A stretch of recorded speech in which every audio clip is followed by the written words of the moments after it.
everybody, good afternoon. It worked. It did. I told you yesterday what my new game plan was, and today was a hot day, and the exact game plan worked to a T. And if that ain't proof of concept, I don't know what is. Today was a good day. It was a crazy day, guys. So I came in pre-market this morning. It was a really good pre-market. I got some cushion built up for the bell a good bit for the first time in a few days. You know, I take a break at 8:45 to get ready, at 9 a.m. for market open. And so I go out, I let my dogs out at 8:45 to, I don't want them sitting in here for 4 hours. So I let them out. And wow, I said, all right, come back in. I need to go back to work at 9. They come running back in. What do you know? Their paws are, okay, her paws, one of the paws is full of fill in the blank, man. So I was late to 9 a.m. I thought I was going to miss something. I missed UBXG, but it's okay. It happens. Anyways, it was a good day. Other than that, I was worried that was going to get me off my saddle a little bit. It did not. And we ended up having a pretty good day today. So let's go ahead and dive into it. What worked today? What's going to work going into the rest of this week? I've got a lot of good news because the market is hot, and exactly what I told you to look for today ended up working out to a T. Now, I told you to look for a specific setup today. Today was, by the way, my biggest day this month so far, a 10-hour green day. And I told you today to look for this exact setup. Watch for the big move. Look for price to pull back and manipulate, right? Manipulate. As it finds a buyer, we take that next leg up. And I did that this morning at 7 a.m. We see SHPH start going over VWAP. Tape was hot. Volume flowing in. I took the break of VWAP at 448 for the break of 450. We get the break of the $0.50, then we get all the way to $5 a share. That was the first play. I got kind of aggressive. I punched it because price action looked good, right? So I take the first move. I get it from, 448 to 5. Just trailing stops, right? Trailing stops. It pulls back off the 90 EMA and I add back. Why do I add back? Well, as it pulls back down beneath these past lows, this is what's key, right? Everybody gets stopped out because they're risking these past lows. They all sell. Buyers step back in. As it pulls back over the 90 EMA, right, we have limited downside risk. Buyers step back in. It puts in place to wick off the low. And so I take it for the next leg back higher. And so I'm back in there at 466. Back in there at 466 for the leg back up to new highs. And I got it back to $5 again, where I then took a full exit as we put in place this topping tail, right? Where it tries to break, it fails to. Massive reversal indicator. Every time this happens, I'm out full. I don't care when it happens, where it happens, who it happens to. I'm out full every single time. If it tries to break out and instantly rejects, that is my sign to get the heck out. Now, I ended up playing it over here as well. I'll be honest with you, though, after these first two big trades, I was like, gosh, I don't want to give that back. And so, yeah, I traded this kind of funky. I'm not happy with it. But, I still had some good entries. I was able to tack on a few more bucks. But I was nervous, man. It's like the last week or so, it's been a hard time getting pulled away. And so, I still made some money on it. But I probably could have held through a little bit more of the action. But anyways, 458, I play it back up to 5. Of course, as we break the highs, I just let it go. Try to add back, get some profits taken back out into the highs. You can see 5, back to like 518. And, then I just sort of take these pullbacks off the 90 EMA. You can see 504, back to 517, 504, back to 514. The hard thing about this, too, and I liked it so much more back here, so much cleaner. What I noticed is as you got up over $5, on this thing got so heavy. It was so heavy over 5. I had a hard time trading it up through here. I kept on trying to take those shots for the break of 535.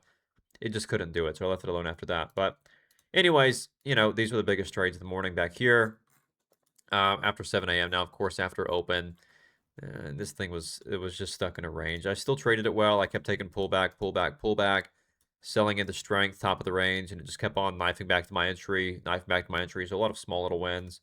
But again, better than nothing. So anyways, that was SHPH. Hey, it was pretty good overall. GMEX was crazy. This thing has a 700,000 share float. And, well, you can see I took some pullbacks on the 10-second chart. Harder to see here. We'll scroll back and I'll show you. Had the pullback to VWAP here on the 10-second chart. 259 back to new highs at 276. This thing was so thin. It was kind of tough. But then that leads me to the best one of the morning, which was LGHL. And wow, this thing was good. It reminded me a lot of June price action. I keep on mentioning June price action. June was insane, guys. June was insane. We capitalized in a pretty big way. And you had to. We hadn't seen action like that in a while. We had so much liquidity in the market with the PDT rule gone. That dropped off quick after the holidays, and I don't know if people are on vacation or what, but it picked up back again today, and I knew it was a matter of time. Well, it did today, and this thing gets going. It gets going pretty big, and it might be easier to show you on a 10-second chart because it happens so quick. Price action on this was so good. It was so strong.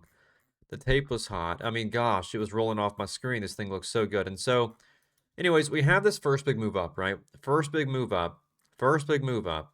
I watched for it to pull back on the 10-second chart. We pull back to the 90 MA and VWAP, and as it finds a buyer again, right, it pulls back here and tests. Buyer comes in. Pulls back here and tests. Buyer comes in. And so as it starts to break back out, what do? I take the entry, looking to risk off those lows.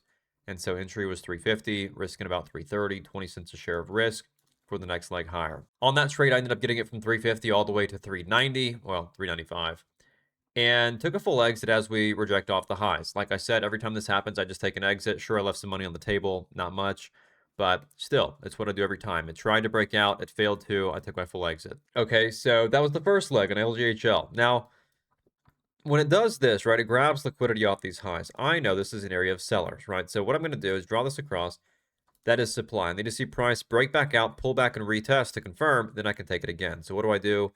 It pulls back. Look at this. It breaks out, pulls back. I take it after buyer step back in for the next leg higher, and I get the next big leg from 405 all the way to 475. And again, same story. What do? What do? Knife off the high, tries to break out, fails to. I take my full exit. And so overall in the second trade, even bigger, 406 to 473. And that is LGHL. This thing was gorgeous. I didn't play the next leg. That's fine. I don't want to give back my profit. So I left it alone. I probably could have put this pullback here. I could have played underneath the 90 MA at 4, but I didn't. So then we had LEDS. And the fun continued. Now, this was pretty good. I didn't go in with a whole lot of size. It was a dip and rip, which in a slower, colder market, you don't really want to get too aggressive on them, but because these things can just, the floor falls out and they're just back to where they came from. Anyways, we pull back out of the halt, and the first candle puts in place the wick off of the 9 and VWAP. Okay, so I know that buyers stepped it back in there. Next candle pulls back. Guess what? I take it again. I told y'all too on stream today, I don't want to take it if we're extended away from the 9 and VWAP. And so as I mentioned on the stream today, that we had to see it pull back over the low twos. We had to, and so we did. Watch for the pullback. I nailed the entry. I started with a little bit too much size. I realized, no, maybe I shouldn't do that. Took some size back out, and then we got the move. And so ended up getting it from 223 to about 250. It gets sort of heavy off the highs. Same exact thing happens here.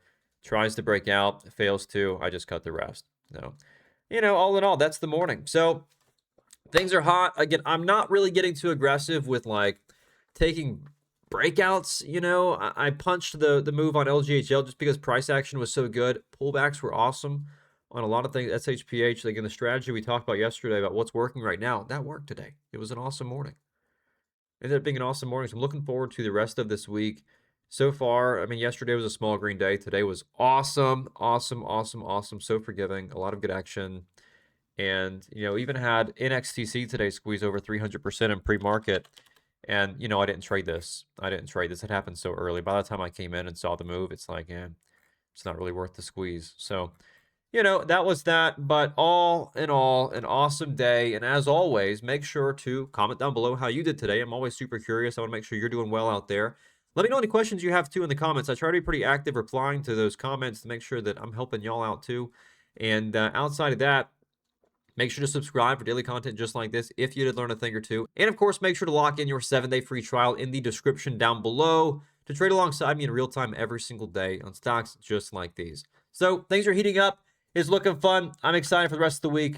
Let's see what we get. And I will catch you back in stream tomorrow morning or back here for the daily recap. See you guys then.